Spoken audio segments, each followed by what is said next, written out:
Howdy, folks, and welcome to the Daily Coin. My name is Rory, and today is Wednesday, March the 23rd, 2016, and I have the great honor and distinct pleasure of welcoming back to the show Mr. Jeff Nielson, who is writer over at Sprott Money, and he has his own website, bullionbullscanada.com. Jeff, how you doing today? I'm doing fine, Rory. It's always very interesting when we get a chance to sit down and talk, and I'm sure today will be no different. I'm sure of that. So we're going to just jump right in, and here we go. The largest Hindu temple in the world has agreed to turn over 7 tons of gold. They've already made a deposit of 1.3 tons, and that was Seven on a it tons was now. Okay, yeah we're up one point tons. it was 1.3 tons, and they agreed to a 3-year term. Okay, so this is definitely escalating because, of course, the original thing I heard was 100 pounds. 100 No, pounds. this was just released by, like I said, by Reuters, and the second leg is to deposit 1.4 tons for between 3 and 15 years. But the catch is that the temple has said we'll do that, but we don't want money. We want gold. So they're giving a lot of pushback. Here's the opening paragraph. The world's richest Hindu temple is asking to be repaid in gold for longer term deposits it makes under the Indian government's monetization scheme in order to make the plan more attractive to the temples that are sitting on thousands of tons of metal. The Swami temple, popularly known as Tiruthupa, has requested repayment of their deposits on longer than 3 years under the gold monetization scheme in the metal rather than cash, the executive director told Reuters on Wednesday. That's so if it's more than 3 years, we want metal. We don't want your rupees because they're worthless. And I want to read this last part, and then you can reply if you would. It Sure. says the temple will deposit. No, wait a minute. TTD, which there is the temple, last month deposited 1.3 tons of gold with the state-run national bank at a rate of 1.75% for 3 years. And then the temple will deposit another 1.4 tons in a fortnight at 1.25% with the Indian Overseas Bank, as most of the gold is raw and the bank will spend to refine it. That's the deposit that's in question. The temple they want gold is the bottom line. Is they want gold as for payment instead of cash for the deposit of their gold. Well, Rory, this is almost too funny.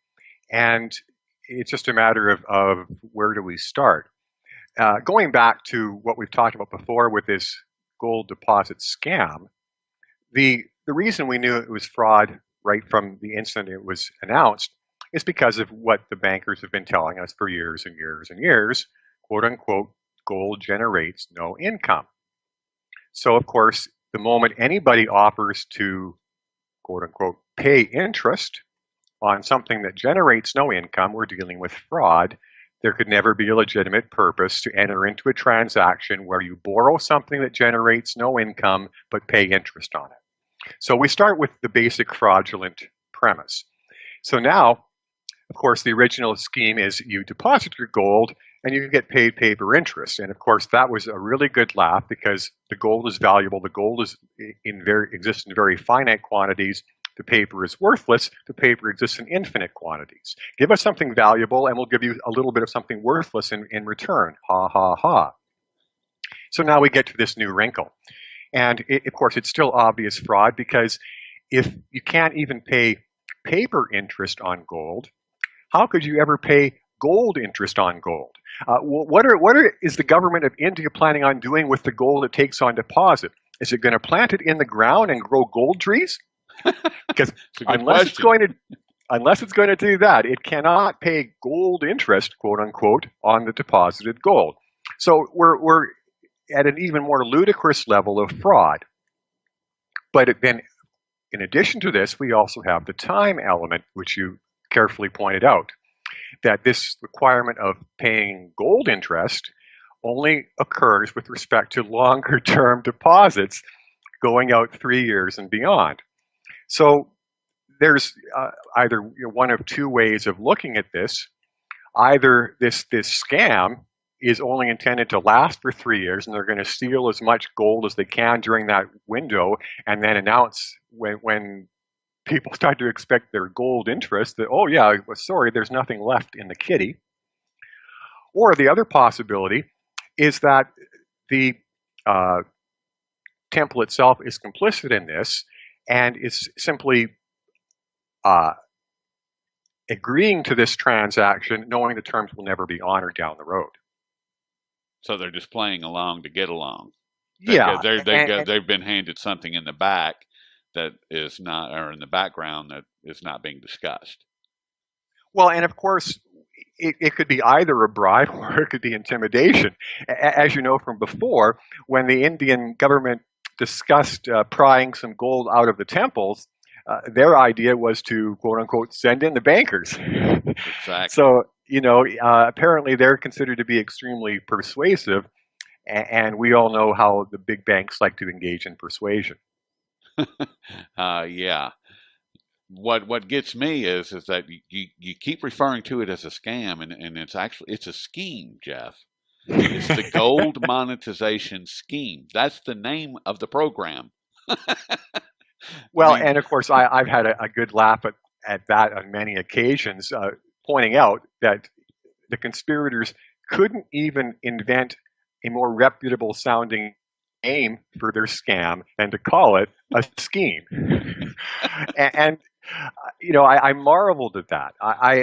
You know, who has the audacity to propose something which is openly fraudulent on its very surface and then title it a scheme? exactly. I mean, I mean, they may as well just call it, the gold monetization fraud. Or we steal gold? We steal gold. Oh my goodness, which is pretty much what's happening. And I want to kind of look at silver for a minute. There seems to be a lot of chatter about silver recently, and in particular about silver going much higher during 2016. And what does your research show, Jeff? I mean, are you on board with that idea, or how do you see silver playing out in the short term, being the next few months, or the more longer term being the rest of the year? Well, I look at this as being, once again, totally surreal. Uh, as you know, my own prognosis on what's taking place currently in bullion markets over the short term is that we're in the middle of a fake rally. And my premise for that is really simple. As we've seen metals prices advance, the price of gold has been leading the price of silver. But in any legitimate precious metals rally, the price of silver always leads the price of gold. This is a rule of precious metals markets for a very simple reason, because by dollar value, the silver market is much, much smaller than the gold market. So it only requires a microscopic amount of capital in proportion to push the silver price higher. And given current parameters, with the current gold-silver price ratio at an ultra absurd 80-to-1 level, that means that if only 2% of the money entering this sector was going into silver, silver would have to lead the way as a matter of simple arithmetic. Meanwhile, as you recently pointed out in an interview with the esteemed Eric Sprott, in the real world, with real physical silver, we see silver being purchased at a 50-to-1 ratio to gold. In other words, far more than just 2% of the money going into silver. We see well over 25% of the money going into silver. And So that not and only, that's held for some time now. It's yeah, been and at this that this level for a long time.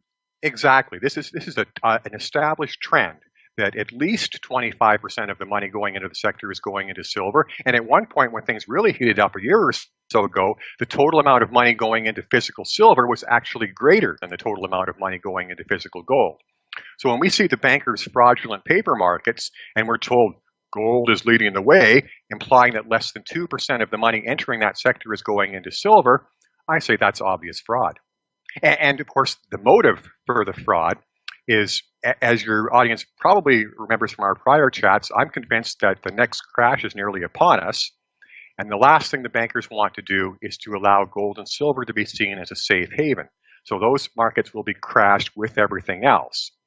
Now, However, are we seeing that today? Because I mean, they're hitting gold and silver have been hit pretty substantially. I mean, gold is currently down almost $24, which is close to 2%, and then silver is down over 60 cents an ounce, which is about 4%.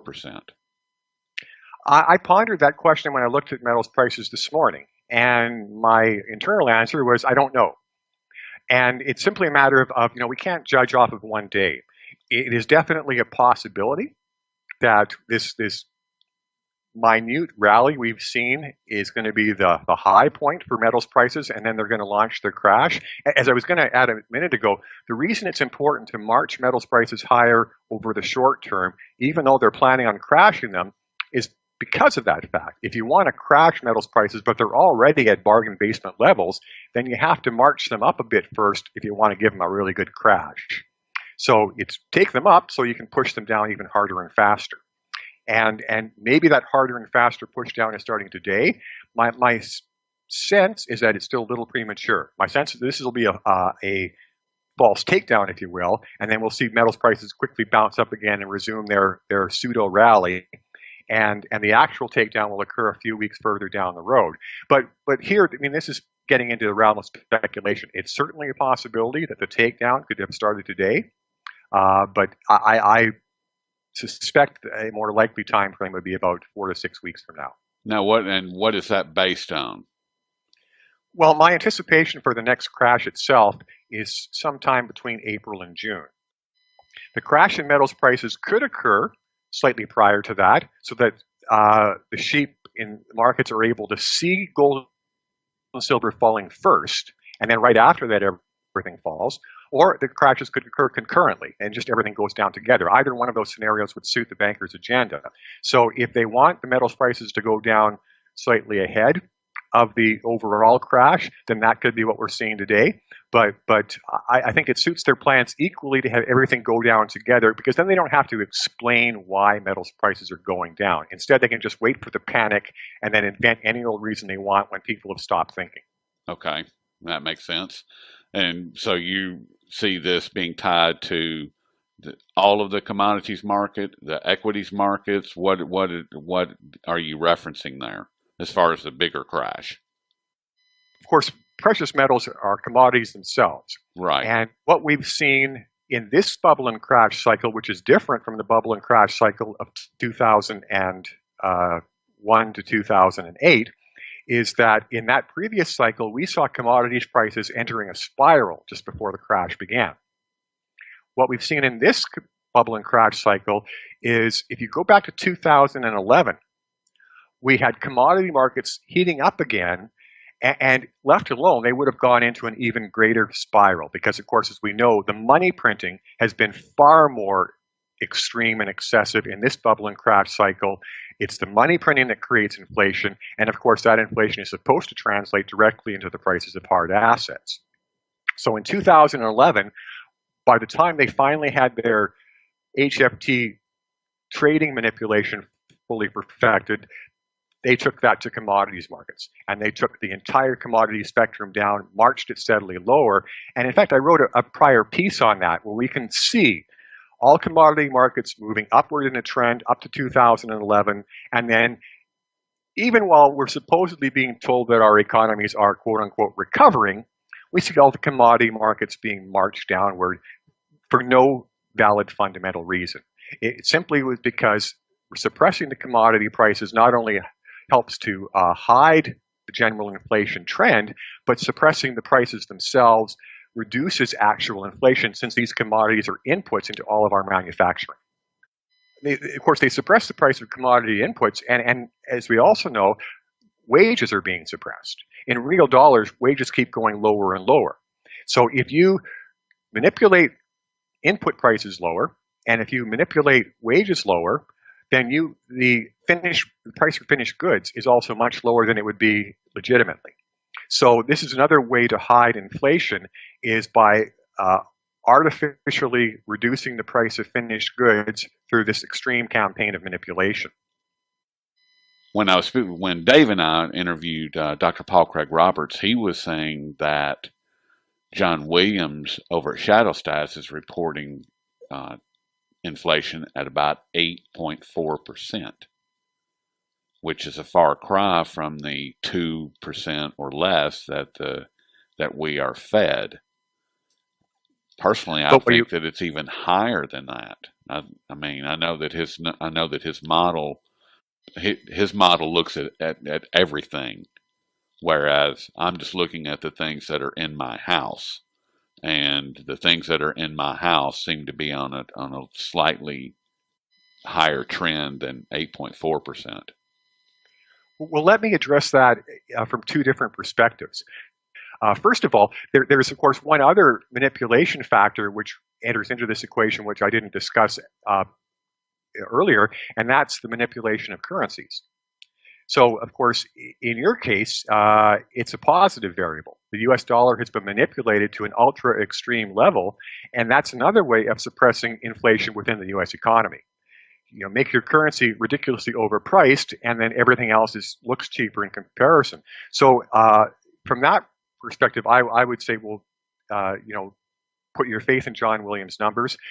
But of course, what it means for people in Canada, where I am, and elsewhere in the West, is that inflation is much worse because our currencies are taking on the chin, falling and have fallen at a precipitous rate, and thus definitely inflation outside of the U.S. is far, far above that 8.4% level. But let me also address one other somewhat smaller point with respect to John Williams' work. And of course, once again, we both know he's a scrupulously honest individual, so there's no possible question at all of him fudging numbers. Exactly. But at the same time, I see a slight bias in his work, a totally inadvertent bias, and it's simply because of the fact that his methodology is to always calculate statistics in the same way they've always been calculated. That's how he produces his own consistency. And of course, that's part of the reason his work is valid. Except when it comes to inflation, in order to calculate the correct rate of inflation, you have to start with a correct basket of goods. Because that's what the inflation calculation is based upon. It's based upon a fixed basket of goods rather than all of the goods that exist in the universe. Because of course, it would be impossible to construct an index that broad.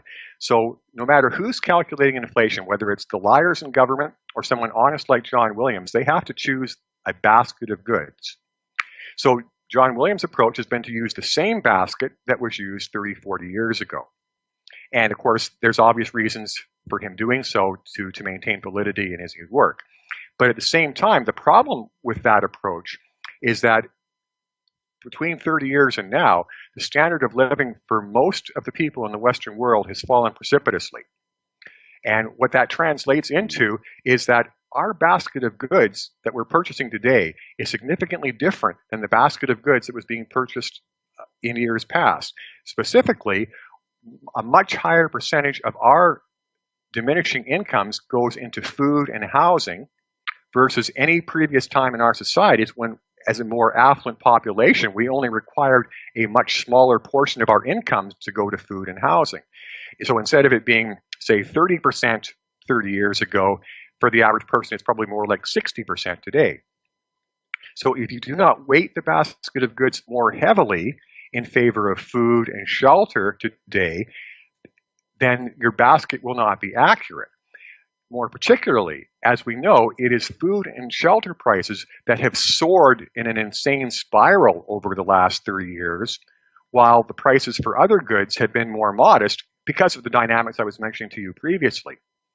So, in order for a basket of goods to be a perfectly accurate gauge of inflation today, that basket must be altered to include a lot more food items and a much larger shelter component than the basket of years gone by. And so, in that respect, John Williams' calculation, although it's entirely honest, would understate US inflation for most people to a certain degree because most people spend much more on food than what is implied by the basket of goods that John Williams uses in his calculation. And that makes perfect sense. And that's why the comment that I made a moment ago, as far as what I'm experiencing in my home, I'm equating that to food specifically. Yeah, you have a real basket. You go out to shop in the real world and you fill up your real basket, and that basket is not the same one that John Williams is basing his calculation upon. So your observations of the world around you are honest and accurate. John Williams's calculation is honest and accurate as far as it goes, but it's based upon a basket that does not apply to as many people as it used to. Now, the example you used was, 30 years ago, the housing and food made up 30%, and today it makes up 60%. I mean, I know that was just for demonstration, but how would that impact the overall? I mean, as far as what John Williams, the numbers that he uses, and this is not intended as an attack on his work at all. So please don't anyone think that. That's not what we're doing. But if it is 50% or 100% higher, which is what you're saying, would that translate to, instead of it being 8.4, it would be like 17? No, definitely not. We're Okay. definitely talking about a much more subtle bias here. So it's not like the difference between U.S. inflation and Canadian inflation. It's more along the lines of perhaps his calculation is 20% below where it should be, perhaps 25% below. The thing is here, as you know, Rory, I'm the anti-economist. The anti-economist. So I don't work in sort of the careful, methodical manner of a John Williams. Here's somebody who meticulously goes to the raw data and collects it all himself and spends an enormous amount of time in the data collection process. And I salute him for that because we need that work to be done or we would have no reference points at all to work with. My own approach, is a lot more ad hoc.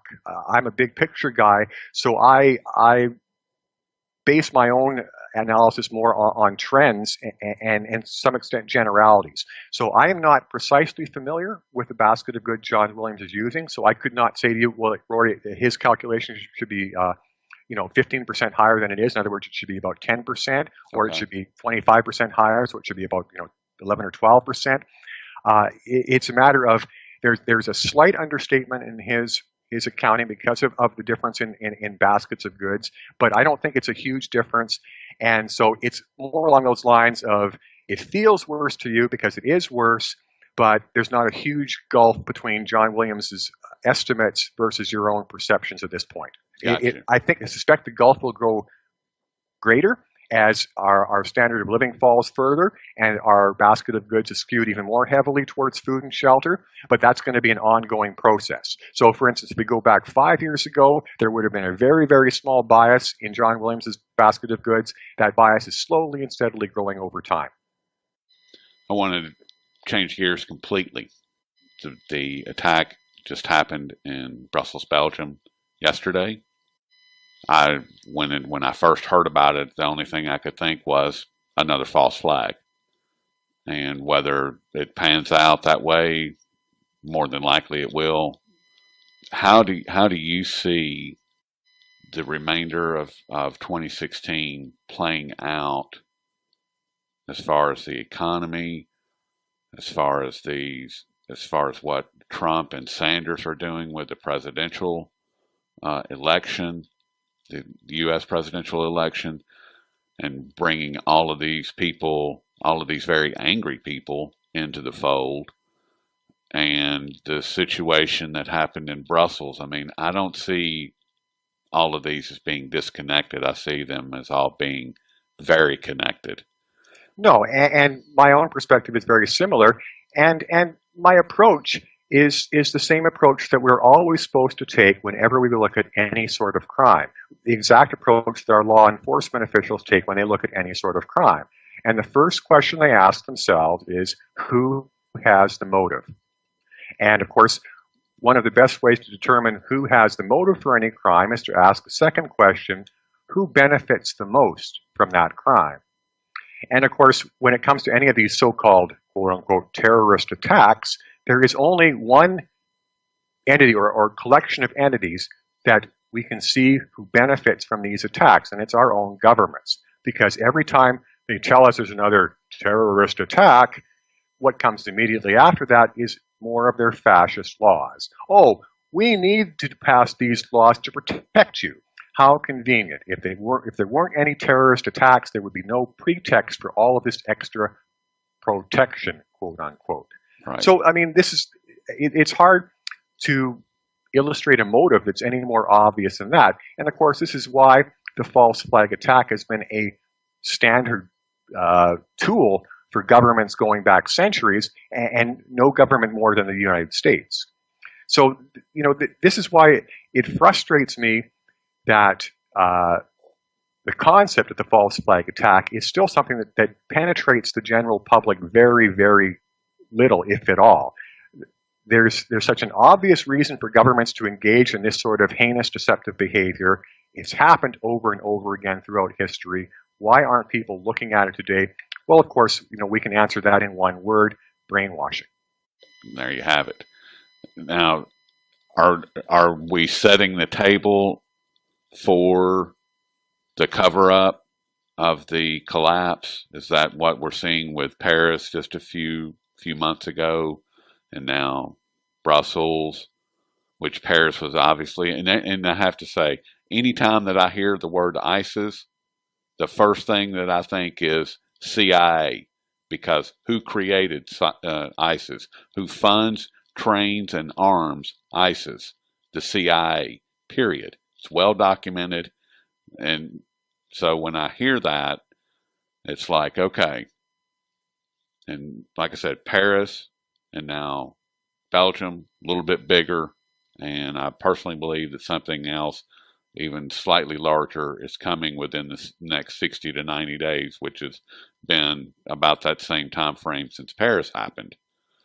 And that we're building toward these criminals to unleash something much larger in order to cover up the actual crime of collapsing the system.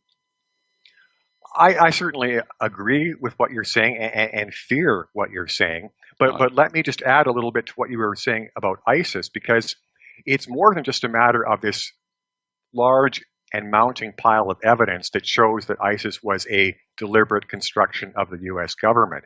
What we're seeing here is the repetition of a pattern. And all we have to do is go back to Afghanistan, go back 30 years to when the Soviet Union originally invaded Afghanistan, at which time the CIA created the Mujahideen to act as freedom fighters, quote unquote, and guerrilla fighters against the Russians. Because, of course, when you carry out terrorist attacks against the Russians, you're not a terrorist, you're a freedom fighter. So the war in Russia ends, and then all of a sudden, the Mujahideen are rebranded as, quote unquote, Al-Qaeda. Well, they were on the CIA payroll right up to the day they became Al-Qaeda. Is there any reason for us to expect they left the payroll? Well, of course not, given that they performed an incredibly useful function for the U.S. government, which people know today as 9/11. So what we're seeing here is an exact duplication of that pattern. We know that the original funding of these thugs and mercenaries came from the U.S. government. We see the pattern that's led from that point. Originally, they were once again freedom fighters. They were freedom fighters when they were in Libya. And originally, they were even supposed to be freedom fighters when they were in Syria. And then at some rather nebulous point, all of a sudden, they're the enemy again. And it's the exact same Mujahideen to Al Qaeda transformation we saw in the previous cycle, except it's a little bit muddier. Well, but in Libya is when Al Qaeda morphed into ISIS, and Al Qaeda became our friend, and ISIS became our enemy. And then it got really disturbing and very muddy when ISIS was walking across Iraq, slaughtering people in city after city. And with all of the U.S. military that is still in Iraq, the question becomes how is that even possible without somebody saying let this pass, let these guys pass. I mean, there was about 10,000 of them at that time. 10 to 12,000 were the numbers. This was 2 years ago, maybe not even. I mean, it's ridiculous. Unfortunately, we got an answer to that question from Russia. Russia surprised the West. They moved their own forces into Syria. They launched their own attacks against ISIS and immediately rolled back this paper tiger. So, what we saw was Russia being able to, in a matter of weeks, deploy its forces into a new theater and immediately chalk up decisive victories against these supposedly invincible terrorists whom the U.S. Army was supposedly impotent in fighting. And so, as you say, this is absolutely farcical. How could the world's only superpower be completely impotent against a band of lightly armed thugs, but yet Russia could roll in its creaking and decrepit war machine and immediately roll them back? There's no logical answer for that. It was yet another illustration of this totally false paradigm. The only way that ISIS could survive with the U.S. Army standing around watching it is if the U.S. Army was standing around watching it, if not actively helping it. Exactly. I mean, and I'm glad that you said that, because that's the other part that is, even to the most illiterate person out there, if you have, especially American citizens, if you look at the situation with ISIS, and we're supposed to be this massive, God-fearing superpower military of the world, why can we not defeat a group of ragtag,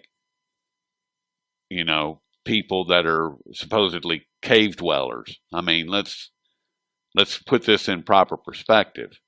I mean, we're supposed to have all of these technological, super advanced weapons, but yet we can't find, locate, and dislodge a group of people that are hanging out in caves. That don't even make sense. How can And, that add up? and it's just another aspect of the absurdity. On the one hand, we have the mainstream propaganda machine continually belittling and dehumanizing these supposed terrorists, with the metaphor, of course, that you've used about them, quote unquote, living in caves, and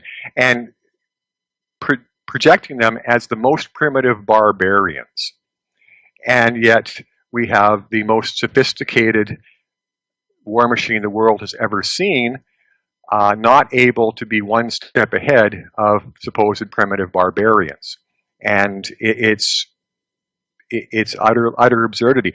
Of course, we know the power and potency of the surveillance machine that's been trained on our own populations. We have Exactly. total Big Brother system where an ant can't cross a road without its movement being spotted and recorded. And yet, with the same technological capability which can be projected to any part in the world, we have the U.S. government feigning impotence in dealing with this, minor cabal of thugs and mercenaries. It's total absurdity from every possible angle of examination. But as we were getting to before, as you were getting to before, the purpose of creating this false paradigm could very, very easily be as a pretext for another war, based on some new 9/11 or some other fabricated event? I think it's coming. I mean, because like I said, you had Paris.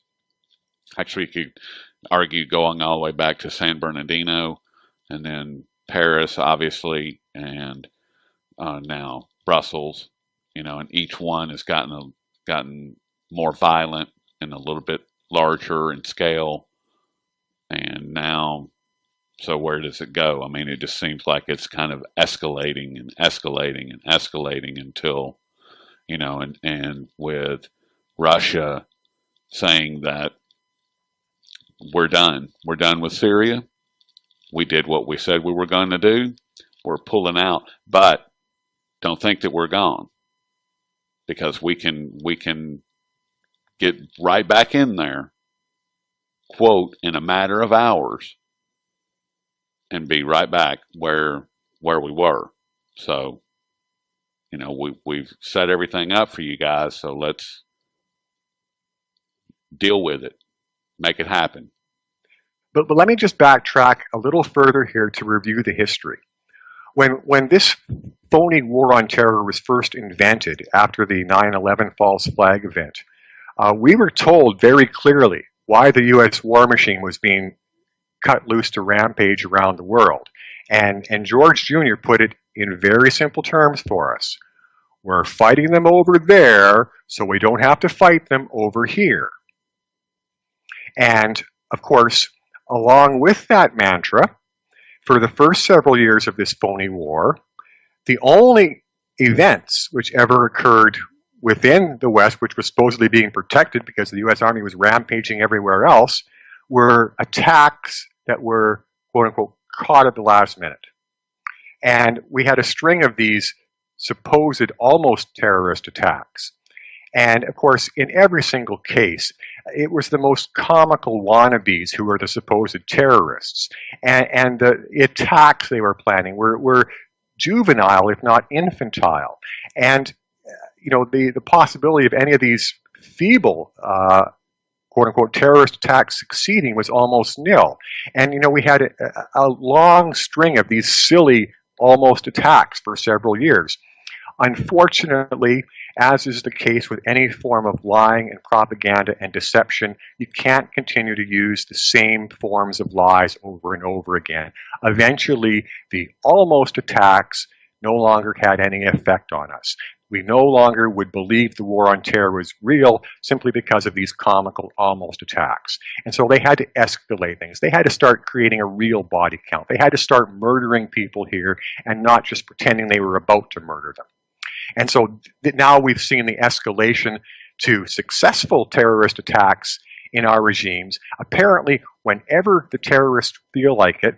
And then, of course, we have to ask ourselves the question, why were we ever fighting them over there, quote unquote, if we couldn't stop them from coming over here, quote unquote? All we would accomplish by dropping bombs on the heads of millions and millions of Muslims again and again and again is to make them angry. And this brings us to the other aspect of fighting any form of terrorism. If you want to be successful against terrorism, you treat it as a crime and you use the police against the terrorists in order to engage in surgical strike enforcement. Because that's the way the police work. The police don't drop bombs. Right. If you want to create terrorism, you turn the army loose against it, because the army, by definition, is not capable of that sort of surgical correction of problems. They do drop bombs. And so if you turn the army loose against quote-unquote terrorism, the only possible outcome is more terrorism. So the moment that our corrupt governments announced that they were going to exclusively treat terrorism as a military matter and exclusively use their armies to combat it, with the police in a subordinate role, we knew that the goal of these corrupt regimes was not to stop terrorism, it was to create terrorism. So the war on terror was, in fact, the war to create terror. Correct. I mean, that's, and seeing, once again, I want to go back to what Trump and Sanders are doing, and in particular Donald Trump. Love him, hate him, doesn't matter to me. Vote for him, don't vote for him. I really don't care. What I'm concerned with is what he's saying. And what he is saying is we need to stop this. We need to get a handle on this war on terror.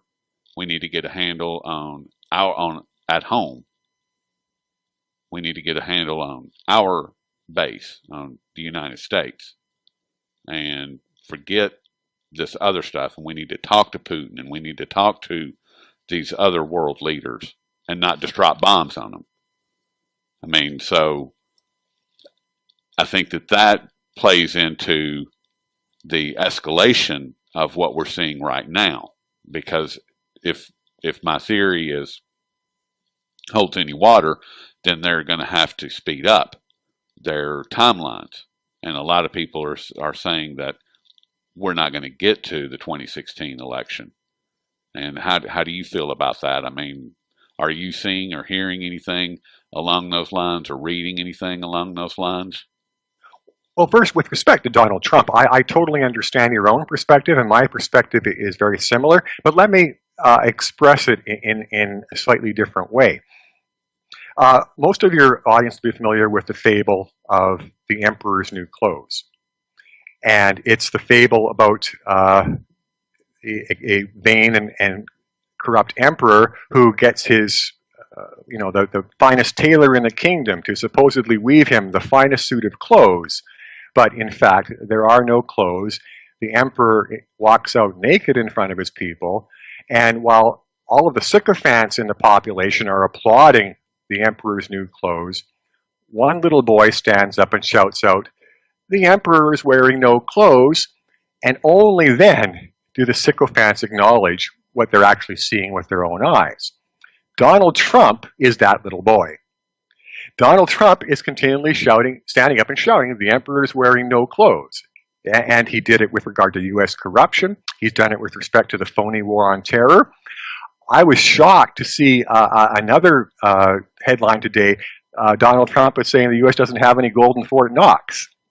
So once again, this is the boy shouting, "The emperor has no clothes." He's not saying anything we don't know. It's just that for once, somebody who people will actually listen to is saying it. Exactly. And so he performs a very useful function in that respect, whether or not he's been corrupted, whether or not, or regardless of what he would actually do if when he gets elected. At the moment, he is the little boy who's pointing out all of these things that no one else will say, even though it's patently obvious.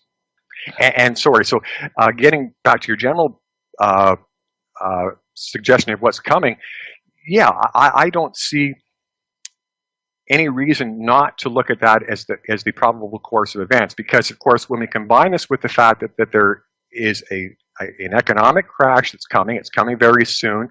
The banksters need to reset our economy so that they can start the next bubble and crash cycle.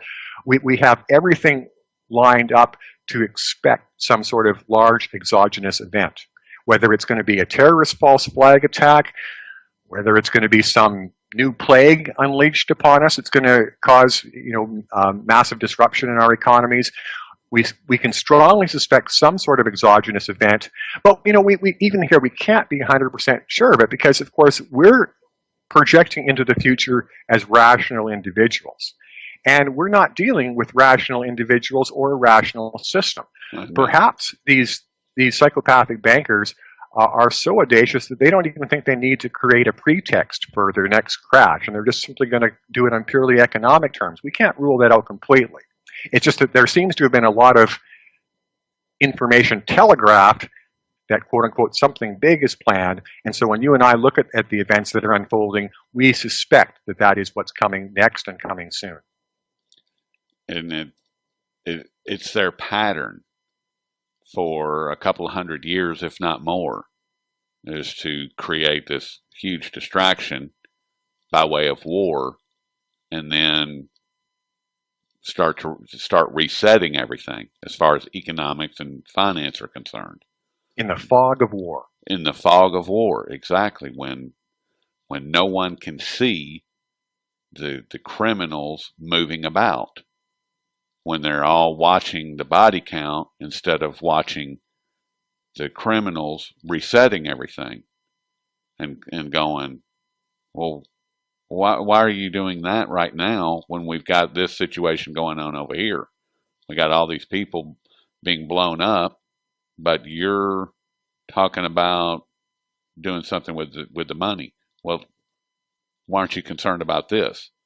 And saying that's what we need. That's what we need, people that are going to be doing that. We need people like Donald Trump that will say that, and people will listen to him, because you and I can say it all day long, and it's great. I mean, and it's great that we're going to be informing a few people, but that's where it's going to start and stop. It's going to be a few people. We'll say 10,000. I mean, if 10,000 people watch this video, then that's great. But that's only 10,000, where Donald Trump is reaching millions. And Exactly. that's where we need it to be. We need somebody out there that will say, why are you counting money when my children are dying? And that, and until that happens, these criminals will. Uh, But here's what surprises me a little bit, Rory. If we go back to the last election cycle, when Ron Paul was a leading candidate, and when Ron Paul was attempting to do a lot of the things that Donald Trump is doing now, which is bring attention to some of the major injustices and major flaws in our current paradigm, what did we see the mainstream media do at that time? Well, we saw them essentially just censor Dr. Paul. yes. They cut off his access to the media, and they did everything possible to discredit him and to conceal everything he was trying to tell us. And so this is the part that strikes me strange with regard to the current U.S. election, is either the oligarchs were caught totally off guard by the phenomenon of the Donald, or they're deliberately allowing him to vent like this. And if that's the case, I scratch my head, because I don't see any clear agenda to allow something like that. The whole point with the emperor's new clothes is it's really important to the emperor that somebody shut up that little boy before he says anything. And yet here we have the little boy allowed to stand up and shout, not just once or twice, but again and again about all sorts of different things. The emperor's wearing no clothes. The emperor's lying to us. The emperor's stealing from us. This just seems totally atypical, once again, talking about the patterns we're used to seeing in this paradigm of corruption. It does make one scratch their head and go, what's different? Because you're absolutely right. I mean, and we're seeing some of the same things play out during this cycle, and that happened to Dr. Paul. And now, of course, there is. Sorry. No, I mean, he was shut out, or his delegates were shut out of the Republican National Convention in Florida. They were locked out, created all this chaos. And now they're talking about locking out the delegates for Donald Trump, or just ignoring them completely. We don't recognize them. I mean, and it's like, how can you do that? How can you say that my vote doesn't count? And okay, now I'm not familiar with this.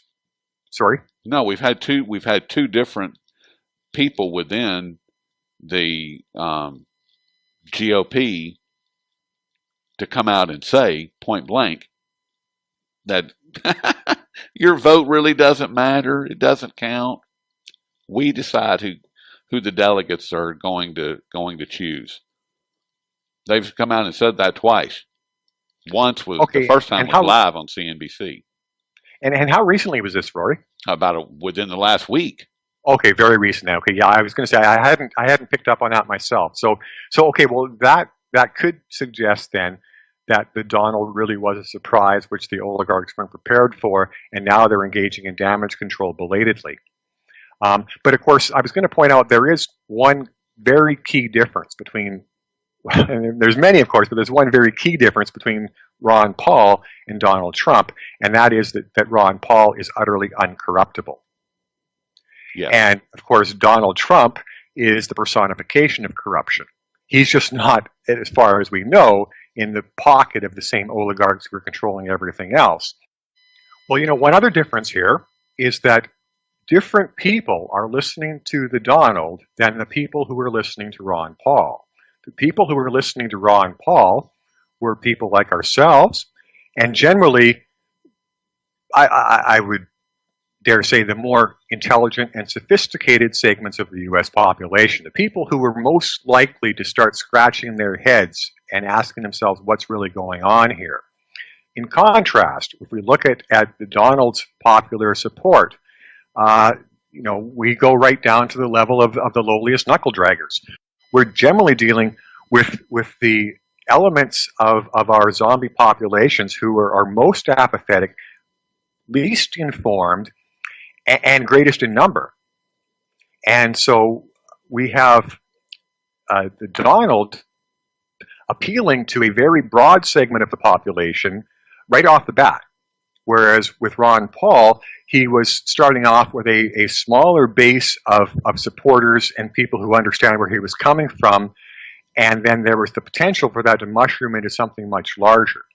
So because of that different dynamic, it may have seemed a lot more practical to simply cut him off from access and starve out his campaign, whereas that may not have seemed to be as practical a strategy with someone like Donald Trump, who they knew would instantly acquire a large following of the lower levels of U.S. society. In other words, it's blown up in their face and they weren't expecting it. Yeah, it was something that they couldn't put a lid on as easily, so they're now looking at ways of managing it in a more oblique manner. And I still suspect that the ultimate solution will be for them to obtain control over Trump, probably through the proverbial offer he can't refuse. Excuse me, Mr. Trump, we're prepared to offer you a choice here. You can be our highly paid servant, or you can start choosing your casket. Oh, that's kind of the agreement that we believe that was made to Tsipras, the Prime Minister of Greece. Exactly. You can either stop all this nonsense or your family may find themselves evaporated. And they managed to do it with Tsipras when we were dealing with somebody who we thought was uncorruptible. In the case of Donald Trump, we're dealing with let's make a deal. So I see somebody that pliable, and I don't think that despite the outrageous things he's saying, I don't think that the oligarchs consider him to be as much of a problem, especially if immediately after he wins the election, they obtain control of him, and he starts to backtrack on some of the things he was saying previously. He gets into the Oval Office and he says to the American people, you know what, now that I'm actually here and I can look around, things aren't exactly the way I thought they were. They're not as bad as I thought they were. The U.S. isn't really that corrupt. Oh, and all of Fort Knox's gold is really there. And you know what? They're doing a great job of fighting the war on terror. I hope and pray that doesn't happen. I really do. I just don't know how much. I just don't know how much longer the rest of the world is going to be able to deal with our corruption. And if that were to play out, I think that there would be an uprising at that point. I think that the people that elected him, who are really they're pissed off is what's going on. Is they're very angry at this point. They know they've been sold down the river. He's telling the American people, you were sold down the river 50 years ago. Period. Can you say NAFTA? I can. That's where you lost everything. Okay? And that's what he is reminding people of. And all of those people, like you said, it goes all the way down to the least educated. They're not that stupid. And now there's somebody that they can relate to and that they're willing to listen to that's telling them the truth. And I think that if he were to backtrack, I don't see that as I don't see that playing out very well. But then we go right back to what we've been talking about for a considerable length of time, which is the very strong likelihood of some major exogenous event being launched upon us. If some new terrorist attack, quote unquote, is launched upon us, and then Donald says, you know what, now that I've looked around, we're doing a great job fighting the war on terror, then that backtracking comes across just a lot more plausible. Or conversely, if a major war is manufactured, and then everybody is the enemy. There's the natural tendency as tribal people to circle the wagons and automatically pull together. And if then the Donald says, in an atmosphere of war where supposedly everybody is against the U.S., you know what, we're not as corrupt as I was saying. We're a lot better than that. And you can trust the NSA because they were just actually trying to protect us against the Russians all along, and on and on. And if there is a foreign scapegoat to point at when the Donald is making all of his mea culpas about how he was wrong before, then I think we're dealing with a very plausible scenario. I just, like I said, I hope and pray to God that that doesn't happen, that doesn't come to pass. But it wouldn't surprise me. It really wouldn't, unfortunately, because he's been in bed with the Clintons for 30 years, 40 years. So, I mean, we know he's and we see how easy it is for the propaganda machine to demonize foreign scapegoats. In throughout the last couple of years, as Russia has supposedly been the new rising enemy, we know that Russia has been behaving in an exemplary manner. It has shown incredible restraint in the face of one U.S. provocation after another. It's been a voice of reason and a peacemaker, and yet it's depicted as the exact opposite of all those things, apparently successfully with the vast majority still. And as long as the propaganda machine is that potent, then, of course, it provides them with an enormous latitude in their choice of strategies. Unfortunately, you're probably right, because the propaganda machine is very strong. They just want their football. They just want, another episode of the Kardashians, and all is well. I still see the dancing unicorns and the rainbows, so it must be good. Don't worry, be happy. Don't worry, be happy. And Russia is the enemy. Yeah. Never mind that Putin's been one of the few voices of sanity on the global stage, but they don't hear that. No, as long as you can, you dumb people down with the don't worry, be happy message.